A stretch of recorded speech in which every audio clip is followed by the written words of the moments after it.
Dan satu lagi, siapa ibu-ibu ada suami, ada anak tak dengar kata, baca doa ini. U'izu bikalimatillahi tammah wa min syarri kulli syaitani wa hammah wa min kulli ainin lammah. Untuk anak-anak kita, kemudian tiup dekat air ataupun nasi. U'izu bikalimatillahi tammah wa min syarri kulli syaitani wa hammah wa min kulli ainin lammah. Aku berlindung dengan kalimahmu yang sempurna daripada syaitan yang celaka, daripada mata yang mencela. Untuk anak-anak kita baca dekat nasi tu. Dan tambah surah Yusuf ayat keempat. Iz qala Yusuf li abi ya abati inni ra'aitu ahada asyara kawkaban wasyamsa wal qamar ra'aituhum li sajidin. Berkatalah Yusuf pada bapakku, aku melihat ahada asyara 11 matahari, bulan dan bintang li sajidin, patuh perintahku. Sajidin ulang 3 kali. Kemudian baca dekat nasi, tiup. Sajidin, sajidin, ya lembutlah hati anakku ya Allah, suamiku atau isteriku, tiup. InsyaAllah bacalah selalu, akan lembut hati suami dan anak kita. Tapi kalau kakak baca tak lembut juga, kakak pegang nasi tubuh atas kepala dia. InsyaAllah dengan nasi-nasi dengan kepala lembut terus tuan-tuan. Ni sebagai seorang ibu nak jadi keluarga sakinah. Dan keluarga sakinah ini bila dah ada ibu dan ayah, ingat dia ada pasangan suami isteri. Bagaimana nak bentuk pasangan suami dan isteri? Suami, kata psikologi, pertama komunikasi mesti berkesan. Komunikasi mesti berkesan. Bercakap benda yang penting untuk keluarga.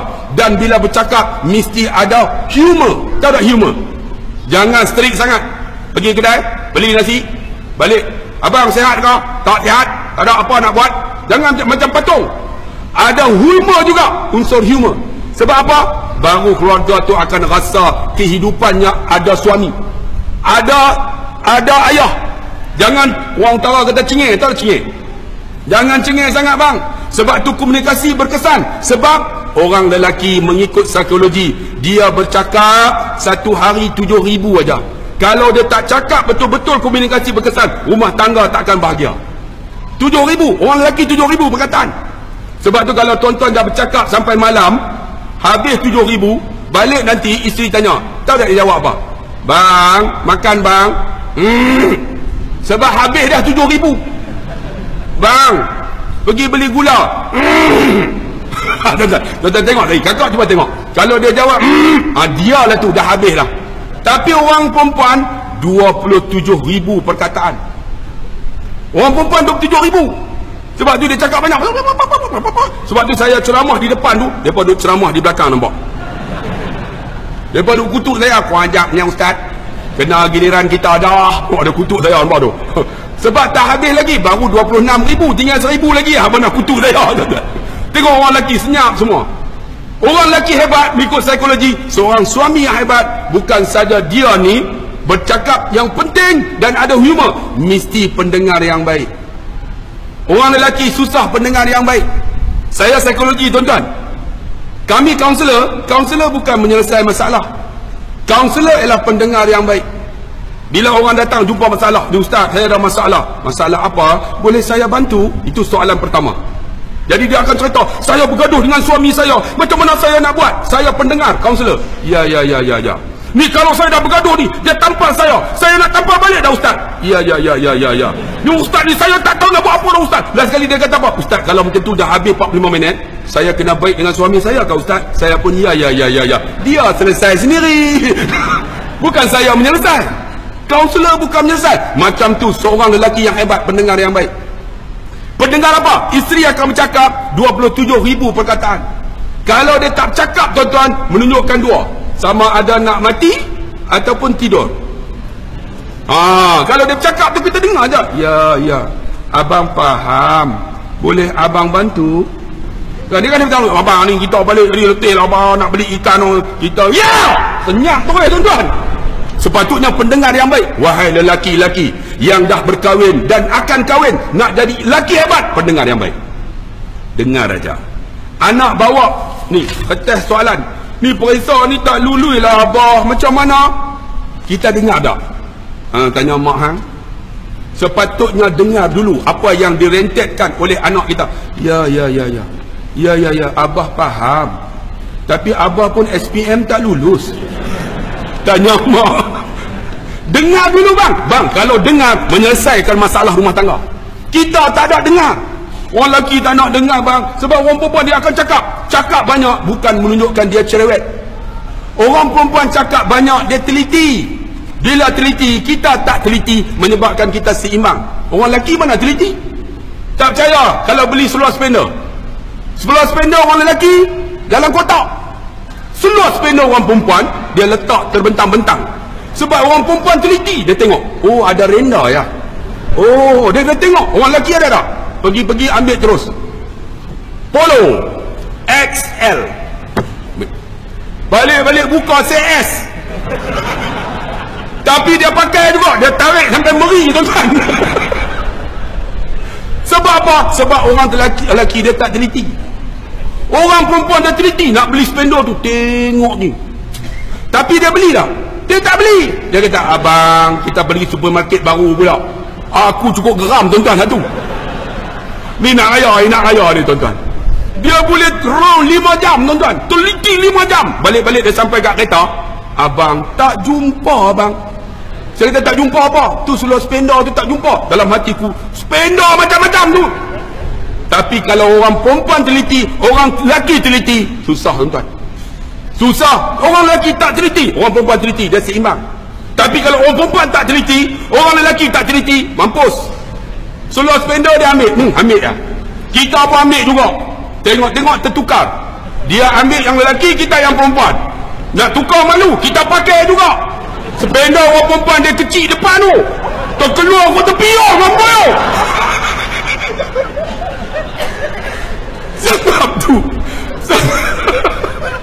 Sebab tu nak bagi tahu orang perempuan teliti, kita tak teliti, rumah kita bahagia.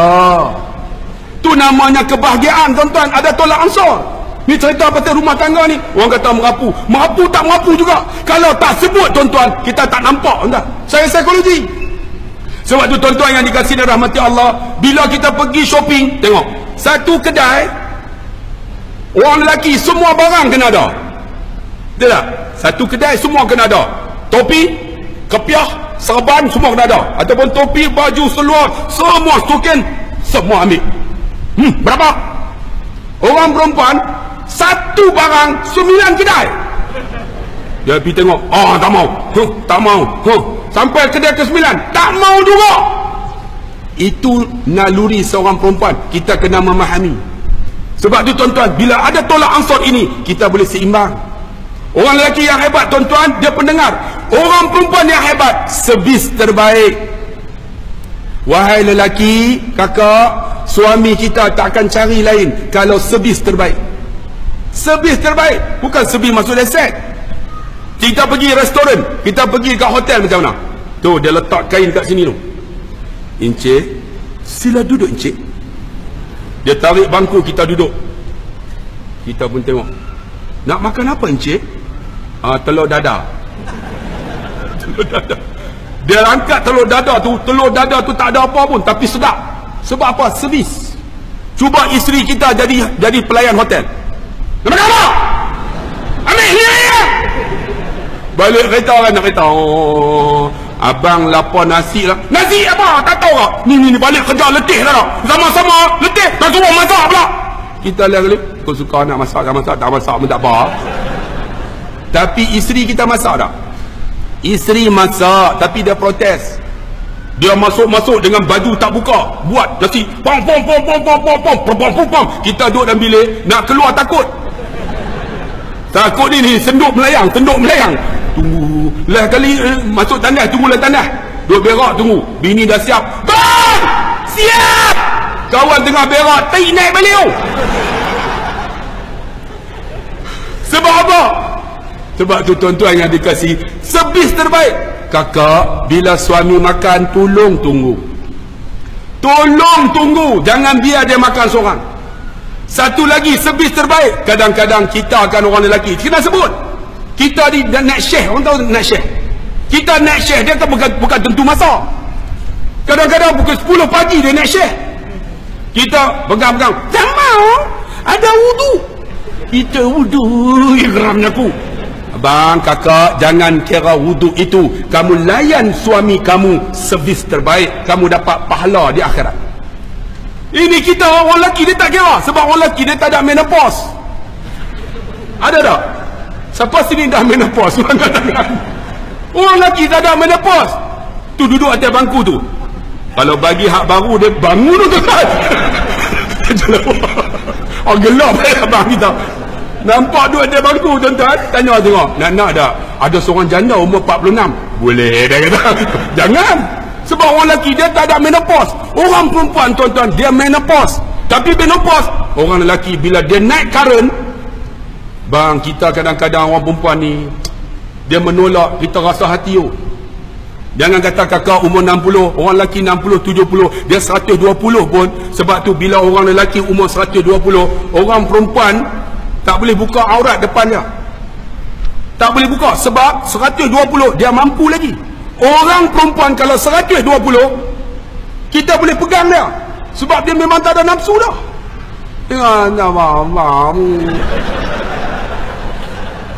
Jangan orang lelaki tak ada apa. Dia boleh orang utara kata celapak macam rimau. Sebab tu saya nak beritahu, wahai orang perempuan, servis terbaik sentuh aja. Jangan Allah abang wuduk.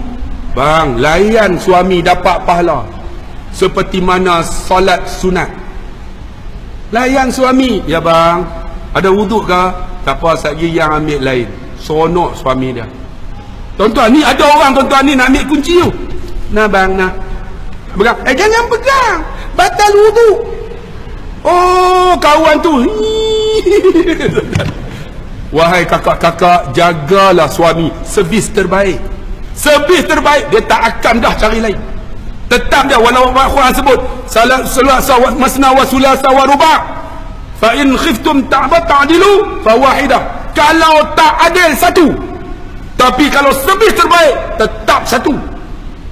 Saya alhamdulillah tetap satu. Sebab saya menyahut seruan Perdana Menteri satu Malaysia. Tengok. Servis terbaik. Sebab tu tuan-tuan yang dikasihi dan dirahmati Allah, servis terbaik. Yang kedua, yang seterusnya apa? Seorang suami dan isteri mesti menerima kekurangan yang ada. Ingat, suami isteri ada kekurangan, bukan cukup semua.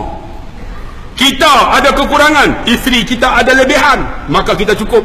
Isteri kita ada kekurangan, kita ada lebihan, kena cukup. Sebab tu kita kelebihan orang lelaki boleh jadi imam. Orang lelaki imam, Allahu Akbar. Isteri kurang, dia kena jadi makmum. Sebab apa tuan-tuan? Bila macam tu, kita kena menerima kekurangan yang ada. Jangan duk belagak kita hebat. Kekurangan yang ada seorang isteri ni tuan-tuan, kita tak guna. Di antaranya apa? Orang lelaki, dia cakap nada tinggi. Tapi orang perempuan, dia ada nada dia tuan-tuan, boleh mempengaruhi orang lain. Dia boleh buat nada suara. Kalau kita marah, hoi, marah. Orang perempuan kalau dia marah, abang, malulah. Oh, lemah kita. Cuba tengok kalau suami marah, buat nada rendah. Psikologi kata bila naik nada tinggi, kita nak pujuk buat nada rendah. Kalau suami marah, nada rendah. Ni masak belum? Belum lagi bang. Oh, lemah oh. Cuba try no. Ini masak belum? Masalah tuan-tuan. Ni gunakan kekurangan yang ada untuk harmonikan rumah tangga. Lagi apa? Jangan lupa dia kata, bila nak jadi keluarga bahagia, kena ada aktiviti bersama. Sebulan sekali ke, setahun sekali ada tempat berkelahan, pergi sekali. Kena ada tuan-tuan. Sebab anak akan tengok apa ayah buat. Kalaulah anak pegang, cium tangan, kan? Mak ayah dia, anak dia akan tengok. Kalau mak dia pegang ni, tangan ayah dia, tangan ni, tangan suami dia, cium pipi, anak akan tengok. Saya nak tanya adik. Adik pergi sekolah, adik cium tangan mak ayah tak? Betul lah? Betul. Ayah mak cium tak pipi adik? Jangan bohong. Dia gelak tu tak buat lah. Saya tanya, adik pergi sekolah, adik cium tangan mak ayah tak? Ataupun mak cium ayah? Mak cium ayah jadi ikut lain. Sebab tu tuan-tuan, ni kena ada ni contoh-contoh. Bila ada contoh tuan-tuan, anak akan ikut. Lagi apa tuan-tuan? Dia kata, selain daripada tu tuan-tuan, tunjukkan teladan. Yang seterusnya yang kelima, jangan lupa ibu dan ayah kena dekat diri dengan Allah. Kalau mak ayah semayang, anak akan semayang. Kalau anak, mak ayah boleh baca Quran, anak boleh baca Quran. Sebab tu kalau bolehlah, wahai keluarga-keluarga yang sakinah, jangan lupa, kalau boleh hafallah suratul Mul dalam hidup kita. Bagi keluarga kita ni boleh baca suratul Mul, ataupun dah hafallah suratul Mul. Surah Mul tu apa? Surah Taba. Tabarakalladzi biyadihil mulk. Bagi anak kita hafal, kita pun tolong, kalau tak boleh hafal boleh baca. Sebab keluarga yang membaca Quran, rumah itu akan bercahaya, dipandang oleh malaikat di langit. Dan rumah itu berkat. Saya nak bagi tahu tuan-tuan, bila ada Quran, bila ada semayang berjamaah, bila ada tolak ansur suami isteri, bila orang kata ustaz, bahagia ustaz, isteri cantik, suami handsome. Bukan. Bahagia bila kita reda apa Tuhan bagi. Isteri tak cantik pun, kan? Masa kahwin ni 26, 26, katingu. Naik motor, saya ingatlah masa naik motor, isteri saya di belakang. Sampai lampu merah saya laju. Saya buat macam ni. Isi saya belaga. Oh, syok tu. Kan? Sekarang ni bila dah naik motor-motosikal, tak belaga apa. Tak ada belaga dah. Tetapi saya tetap reda. Itu nama bahagia. Reda. Suami kita tak handsome pun, kalau tengok tuan-tuan, Allah, sama dengan apa orang panggil tu, periuk apa yang belakang tu, sama lah, hitam. Tetapi kakak reda, bahagia. Ada orang tak ada anak, tapi dia reda, bahagia. Ada orang anak ramai. Ada seorang cikgu tuan-tuan, dia naik kancil, anak dia 9 orang, berhenti dekat restoran mamak, turun isteri dia, orang tak tengok, keluar anak pertama, kedua, ketiga, orang pakai kira 4, 5, 6, 9. Orang tanya cikgu, ramainya anak naik kancil, macam mana cikgu hidup? Dia kata, walaupun saya anak 9 orang, saya ada isteri, saya naik kancil, saya tak ada hutang ustaz. Saya tak ada hutang. Sebab apa? Sebab saya reda apa Tuhan bagi, walaupun gaji saya 1,500 ya. Saya bahagia ustaz. Sebab tu bahagia bukan rumah besar. Ada orang saya cerita rumah besar tuan-tuan, seorang datuk, saya cerita dalam YouTube, ulang tak apa. Saya pergi rumah dia. Rumah dia ni ruang tamu besar ini. Dia jemput saya pergi jadi imam solat hajat. Saya pergi semayang maghrib, habis semayang maghrib, usalli fardal maghribi tu, Allahu akbar. Biasalah semayang pejam mata. Nak alhamdulillahi rabbil alamin. Rupanya ruang tamu tu di bawah ialah kolam ikan. Kayanya kolam ikan. Saya tengah semayang tu buka mata, alhamdulillah, tiba-tiba ikan aropama. Zup! Saya pun Ar-Rahmanur. Terkejut saya. Kan? Iyyaka na'budu, dia patah balik. Zup! Iyyaka na'budu. Tak pernah tengok ikan di bawah ni. Allahu akbar. Habis-habis solat hajat, saya kata, Datuk, saya nak terberak tu, nak pergi tandas sekejap. Rumah dia hampir dekat berapa bilik, 50 bilik dah silap. Ustaz jalan terus, tandas di hujung. Nak sampai dekat tandas tu dekat 10 bilik. Lalu buka lagi. Tengok hujung, tak ada tandas. Kata tandas, Datuk ni tipu aku lah. Mentang-mentang korang susah. Saya tengok sebelah ada bilik bibi. Bibi, mana tandas? Pak Ustaz nak masuk tandas kah? Ya. Mana tandas? Tandasnya di depan. Enggak ada. Tandasnya pakai sensor. Sensor tak? Sensor. Pak Ustaz berdiri aja, nanti dia buka. Saya pun berdiri. Zup. Kita pun bila dia berdiri dia buka, kita patah balik dia tutup. Kita berdiri dia buka, aku patah balik tutup. Tak pernah jumpa tuan-tuan. Lain kali masuk, cermin semua. Bila cermin, kakak buat apa? Orang utara kata belet tu. Lepas tu buka. Jangan bayanglah tuan-tuan. Apa saya buka? Terus duduk melepas. Tengok cermin. Ada satu cermin nampak bibi. Allah, bibi tu tengok. Jam. Kita pun tarik seluar balik, buka pintu. Bibi, ya Pak Ustaz. Bibi nampak saya ya? Enggak nampak. Pak Ustaz nampak saya. Saya enggak nampak. Oh, alhamdulillah. Ingat dia nampak jam, tuan-tuan. Saya pun duduk konsentrate. Penantian penuh penyiksaan. Habis-habis cari paip air nak basuh tak ada. Apa punya tandas punya cantik cermin, nak basuh pun tak ada. Takkan nak pakai calik? Rupanya pakai sensor, tuan-tuan. Saya tengok ada lampu merah, saya pun buat macam ni. Syup, dia keluar tembak daripada bawah. Cum. Jadi saya tak payah gosok, golek ya. Buat kali kedua lagi laju. Buat kali ketiga tembus punggung. Habis-habis saya kata, hebat. Kita pun pakai-pakai keluar. Datuk, semua sensor. Berapa tandas ni buat Datuk? 250,000. Masya Allah, tandas 250,000. Ni rumah Datuk ni berapa? 20 juta. Masya Allah. Ustaz, rumah saya 20 juta, tandas 250,000. Ustaz, saya panggil Ustaz datang sembahyang ni buat ruqyah. Kami dah tak boleh tidur dalam rumah ni, satu keluarga 2 minggu dah Ustaz. 2 minggu tak boleh tidur dalam rumah. Tu Datuk tidur mana? Tidur dalam Belfire. Rupanya rumah itu bukan satu kebahagiaan. Sebab tu tuan-tuan, wahai tuan-tuan yang duduk kampung Seri Aman ni, saya masuk, saya ingat orang sini orang yang lekeh, orang tak ada duit. Rupanya tengok banglo semua kaya. Tapi tu 200,000 hutang lagi masjid ni. Apa?